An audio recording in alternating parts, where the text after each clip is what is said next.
So, dear students, very good morning to one and all. I welcome you all into the industrial pharmacy.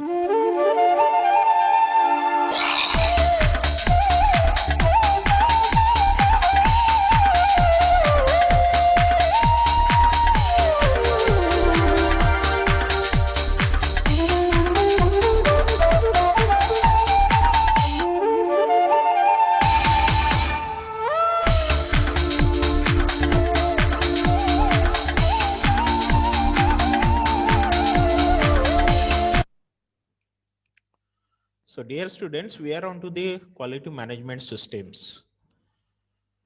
And our today's talk that will deals with, or we will going to discuss few of the aspects associated with the Six Sigma concept. Now, before directly going to the slides and the details of the Six Sigma concept, what it is and all, just to have some discussion, general discussion associated with the quality and all. In our previous lecture, already we said that the quality cannot be tested and that should be built. So that means the input is required at each and every stage in order to get ultimately the quality product, which will give satisfaction to ultimate its consumers. And it is the consumer who is expecting the quality, and it is the duty of the system to give the quality. The concept, the thinking, the belief as far as the quality is concerned, that is going to be changing since the last few decades. Where just to get the 99% quality product, that is not sufficient today. So today the expectations are in order to get the product with the quality of 99.9999%. And to get the chances of occurrence of errors very least, say one or two or very few in case of millions of the products. Instead of having the thousands of errors or the thousands of defect into that of the product. So that means the approach is toward to obtain the zero defect product, right? Now, in order to get this particular zero defect product, the efforts are at all level, right? So right from say top management, right from say the policymakers, right from say the employees or say the workers.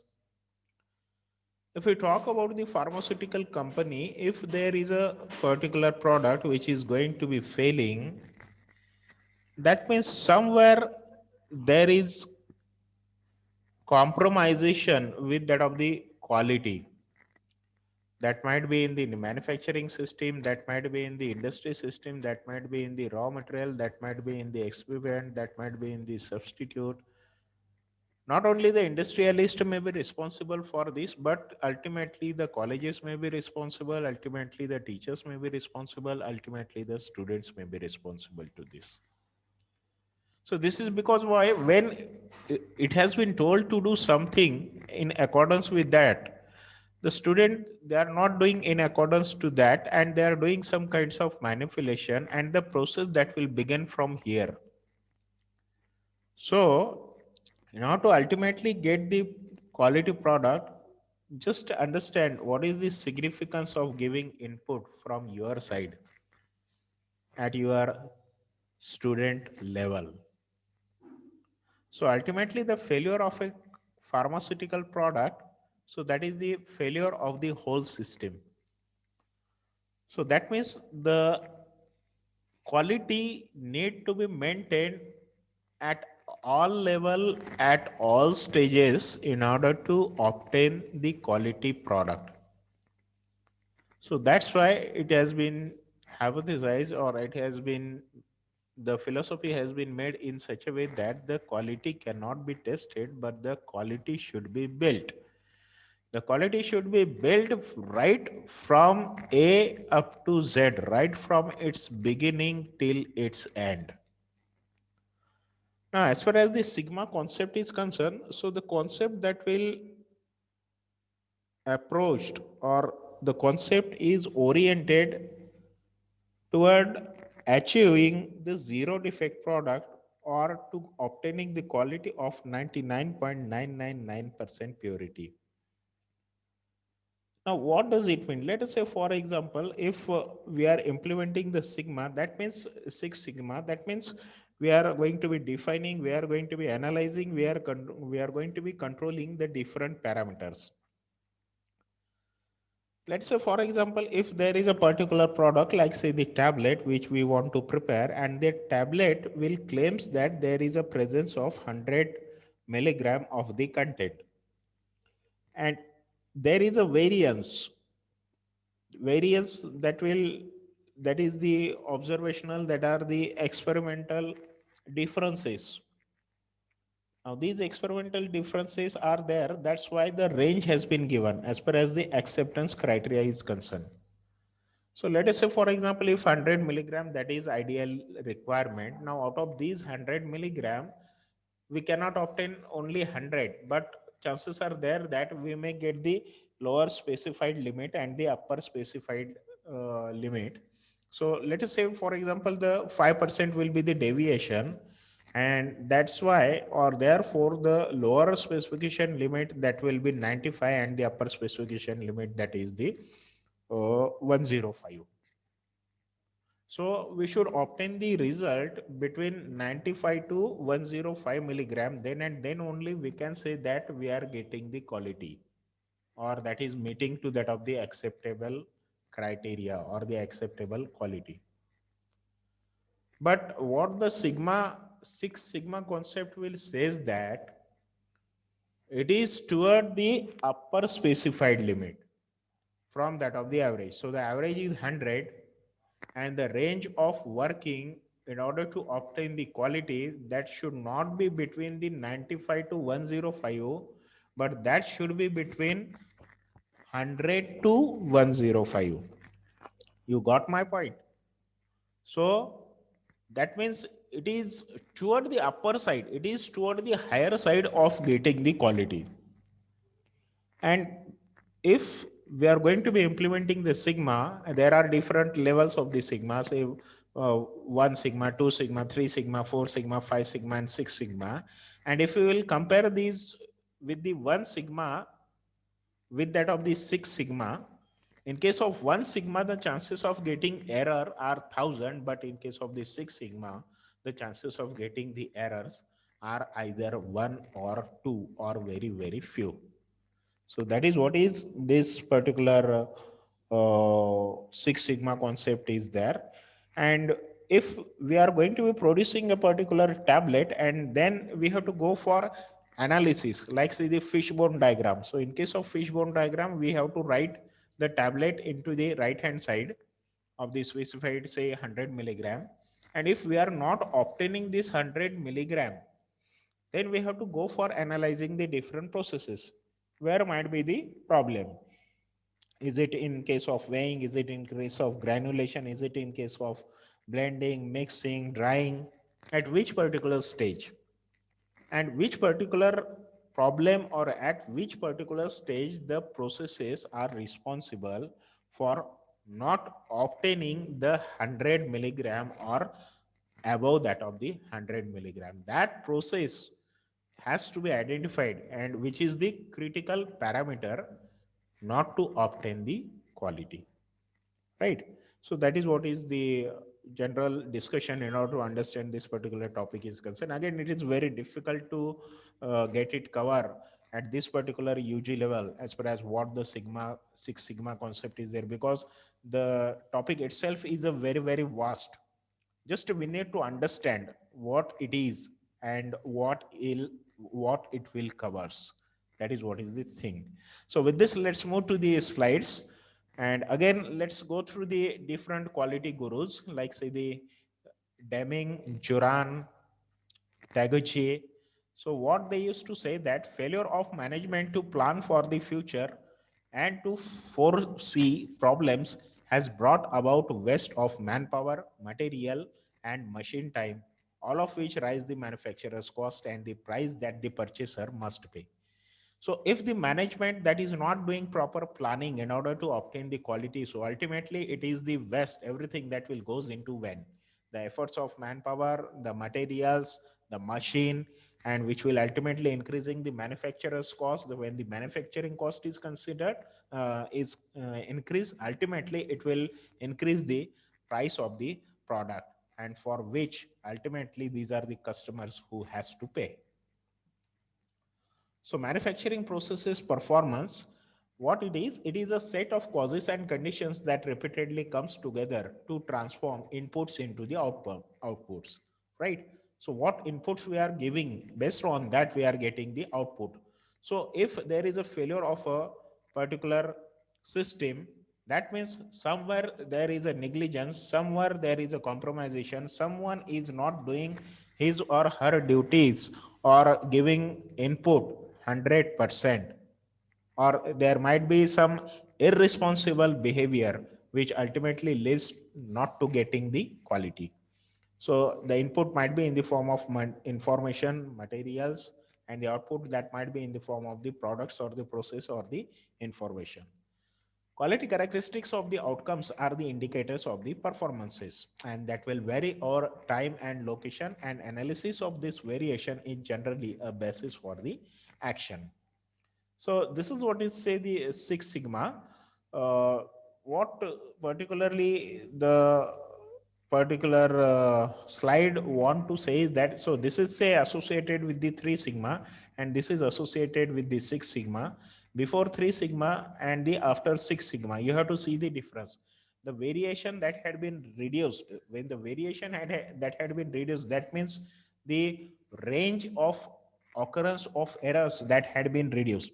Here you can see when there is a Six Sigma, there are defects around 66,807 part per million.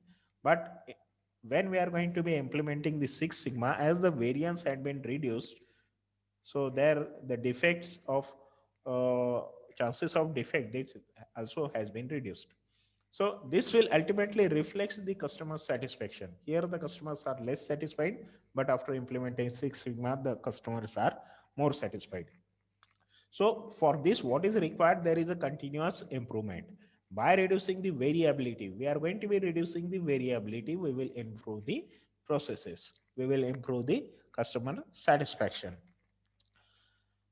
So here you can see the sigma and all these defects which are going to be occurring. When it is 2 sigma, the 5% defects will be there. When it is 6 sigma, in that case, only the 2 ppb defects was there. Now, what is the current pharmaceutical sigma value? What is the requirement? Now, how should we define the pharmaceutical sigma? It is related with the product and the process quality. So the percentage of unit in a batch outside the regulatory or the compendial acceptable criteria, or the percentage of the batches that has been recalled, right? So that is nothing but the product quality. If more recall is there, that means the quality is poor. Somewhere there is a negligence. Process quality, that is the percentage of batches which are going to be rejected. If there is a more rejection, that means the quality is somewhere neglected or neglected. The percentage of batches, right, say second and the third and the fourth time, that means what is the minimum regulatory sigma value to this? If every time we are going to be rejecting the batches, then again the process quality that is questionable. So the one interpretation here is a process is no longer considered validated when the recall rate that will exceed the 10%. When the recall rate that is more than 10%, that means there is no validated processes. Now, for many products and the processes, the process quality that is at the 2 sigma level, but with that we are getting the very high number of the defects, and the yield that is very poor, and the cost of the product that will be too much high. But if we are implementing the Six Sigma, the chances of getting defects that are very poor, the yield is too much high, and when the yield is too much high, definitely the cost of quality, that is 1 to 3%. See, always it was the old philosophy, it was the conventional philosophy that if we are going to be maintaining the high quality, that means there will be a high price. But if we will compare with that of the high quality, actually if we are producing the quality product, then definitely there is the low cost to that of the product, because the output which the product is giving, that cannot be measured in terms of monetary values. So product quality, that should be either 5 or more than that of the 5 sigma, in order to get the best quality and the at the best cost. If so, are we not trapped in a corrective action crisis and also wasting a lots of resources? So this is the particular time that when we have to identify the significance of all these sigma factors. Now, often the pharmaceutical customer specification that will get combined with the attributes that is not outside, and continuous variables in the quality that is going to be required. Let's say, for example, again, this is the example which I had explained it to you in the beginning itself. The dose content uniformity, the upper specified limit is 125, lower is the 75. So our approach that should be between 100 to 125, or our processes should be such that we should obtain the product not between the 75 to 125, but we should get it between the 100 to 125. Now there are different challenges, and these are going moving towards the Six Sigma. And what the challenges are we really measuring the right characteristics? Are our measurement systems are capable? Are we establishing the right acceptance criteria for the clinical trial products? The process is approved or validated, why we should bother? Zero defect mindset there should be there.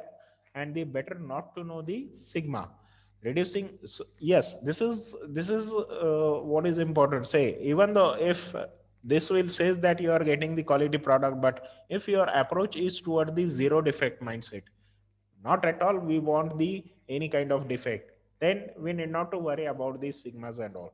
Reducing the variability can result in a challenges in case of the regulatory acceptance criteria to keep the system at a low sigma value.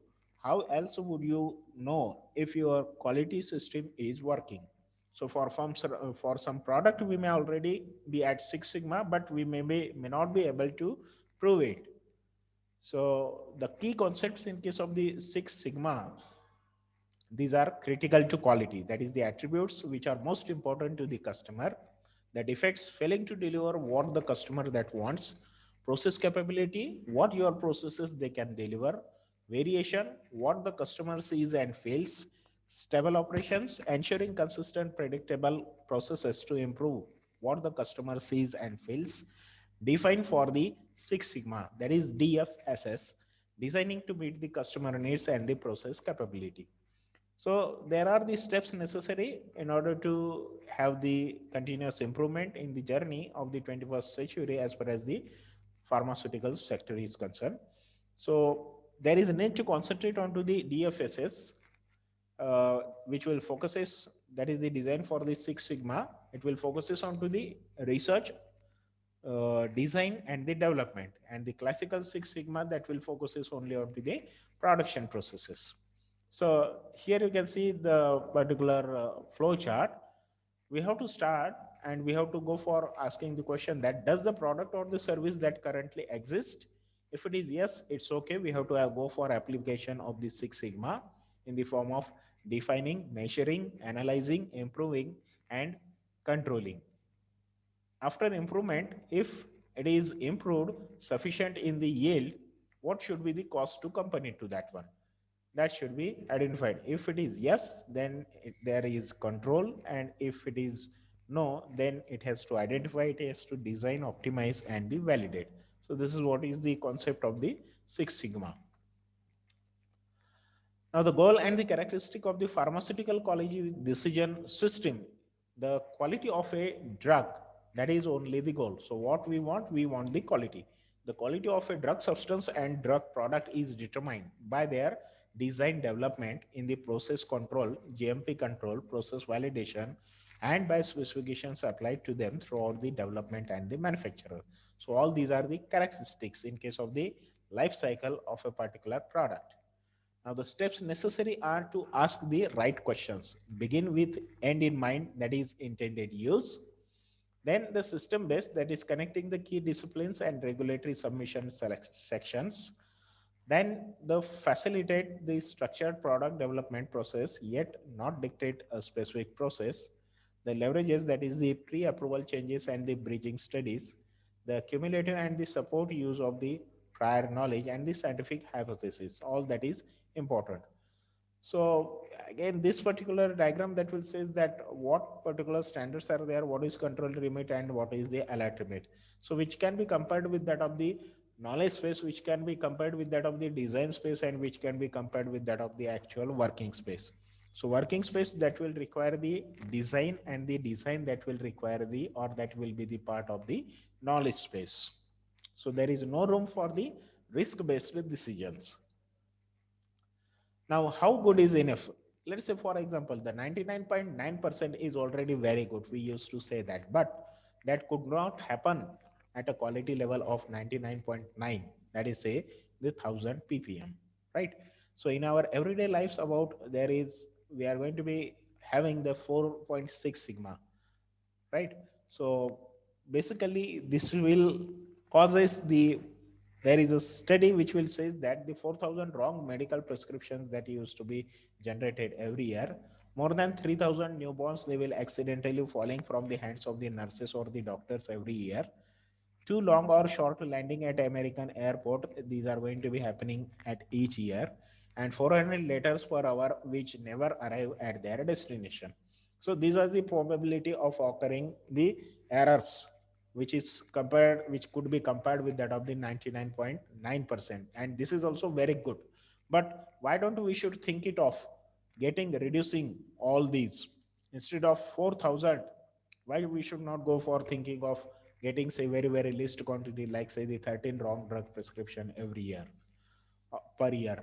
Or say why we should have the 3000 newborns they will getting accidentally falling by the hands? Why this should not be reduced to that of the 10 newborn babies dropped by the hands of the nurses? Why there should be a too long or the short landings, right? Too short or the long landing per year in all the airport in the US. Only why it should be at one? And why only the 400 later they should be per hour, they should be never arrived at their destination? Why we should not go for reducing this value from 400 to that of the one lost article of mail per hour, right? So that is what is getting the quality, that is what is the approach toward that of the quality with the help of use of the Six Sigma. And answer to this is the Six Sigma. So what the Six Sigma is, it is the vision and the philosophical commitment to our consumers to offer a highest quality, lowest cost product. We should give the product with the high quality, but that too at a lower quality. A metric that demonstrates quality level at 99.9997% performance for the product and the processes. So that is a benchmark of our product and the process capability for comparison to best in class product. A practical application of the statistical tools and the methods that will help us to measure, analyze, improve, and control the processes. So again, this you can see that the old belief which was says that there is a high quality, that means there is a high cost. But the new belief will says that if there is a high quality, then there will be a lower cost. So sigma is a measure of how much variation exists in a processes, right? So we have to go for reducing the sigma. Sigma is what? Sigma is a measure of how much variation exists in a process, right? So that is the quality to the cost. There are internal failure cost, there are external failure cost, and that will meet at a 4 sigma. But in case of the new philosophy in new belief, this we are going to be not only implementing 4 sigma, but we are implementing fifth and the 6 sigma, so that we are getting the quality product, but that too at a low cost. So the 3 sigma that will spend 50 to 20% of the sales dollar on cost of failure, but the 6 sigma that will reduce only to that of the from 15 to 25 to that of the 5%. It relies on the inspection to find defects, but this relies on to the capable processes that don't produce the defects. The Three Sigma that does not have a disciplined approach to gather and analyze data. Six Sigma, it has the measure, analyze, improve, control, measure, analyze, and the design approaches. This is the benchmark themselves against their competition. This is the benchmark themselves against the best in the world. They will believe 99% is good enough, but in case of Six Sigma, 99%, that is unacceptable. That should be beyond 99. It should be 99.9997.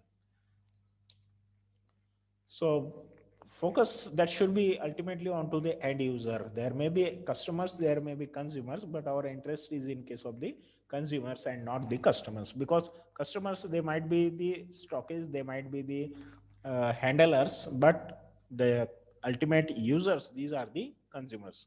So the focus that should be onto the end user, and the voice of the customer and the voice of the consumer, that is the consumer queue, that must be translated into the engineer's language, that is the technical requirement. So this is the variance, and our sigma that will toward the upper side, or that will be toward the upper limit. So here you can see that 1 sigma to that of the 6 sigma. In case of 1 sigma, it is the 68%, and in case of 6 sigma, the quality is 99.999, and there should be a very, very least defect. Here 45,000, here it is 0.002. That means there is a zero defect. That means there is no defect. So as we will go on increasing the particular sigmas, you can see that how the variance that is getting reduced. The variance is getting reduced, and it is moving toward that of the upper limit. So again, the same particular value with higher sigma, you will be getting lower defects. So the focus that is onto the sigma, which will require through process understanding and the breakthrough thinking. The Six Sigma that should be considered, that should be used as a tool in case of the process mapping, structure tree, Pareto analysis, then the gauge RR, then rational subgrouping, and the Basel. So for which we have to go for the different analysis. Next is the tolerance analysis, component search, hypothesis testing, regression, design of experiments. So there is need to concentrate onto the variable, that which particular variable is ultimately reflecting the quality of the product, whether it is Y or whether it is X. If Y, then it is dependent. What is this effect onto the output? What is this effect, symptoms, and the monitor? Same is the case with the X, whether the X is independent, input process are there, or what will be the causes. So the traditional view that was toward only the market share, sales growth, and the profitability, and to manage the output. But the non-traditional view that is toward the product quality, that is toward the service, that is on-time delivery, relationship, credit terms, and the customer training. So ultimately, the input variable that are responsible for giving the output variable through the customer satisfaction. And there is a need to go for, or here it will responsible for managing the inputs in order to respond to that of the outputs. So we need to go for managing the various, like the environment, material, measurement, method, machine, people, which are ultimately responsible for giving the output. Just we have to go for measuring. In order to measure, we have to go for asking the question that what is the frequency of defect? Define the defect, define the performance standard, validate the measurement system, establish the capability metric. In order to analyze, we have to go for asking that why, when, and the where. Why, when, where, why particularly the defect has been occurred. So we need to identify the source of variation. We need to determine the critical process parameter.